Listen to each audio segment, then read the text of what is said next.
Jangan kongsi tuala kalau ada kulit gatal. Hai, saya Dr. Maimunah. Kembali bersama saya untuk episod kulit gatal. Pernah tak alami kulit gatal yang tak baik-baik? Makin malam, makin merenyam sampai susah nak tidur.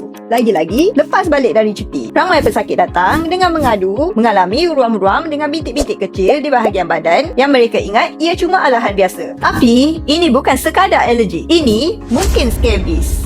Apa tu scabies? Scabies adalah jangkitan kulit yang disebabkan oleh hama kecil yang bernama Sarcoptes scabies. Walaupun tak nampak dengan mata kasar, hama ini boleh masuk ke bawah kulit, membuat terung dan laluan serta bertelur. Dan yang buat ramai tak selesa, ia sebenarnya boleh berjangkit. Scabies ni boleh merebak melalui sentuhan jangka masa panjang atau berkongsi barang peribadi seperti tuala, baju dan juga cadar. Biasanya, gatal akan teruk pada waktu malam dan muncul di kawasan seperti celah-celah jari, pergelangan tangan, ketiak dan pinggang serta boleh merebak ke seluruh badan. Sebab tu, kadang-kadang satu rumah boleh kena tanpa sedar. No! God, please, no!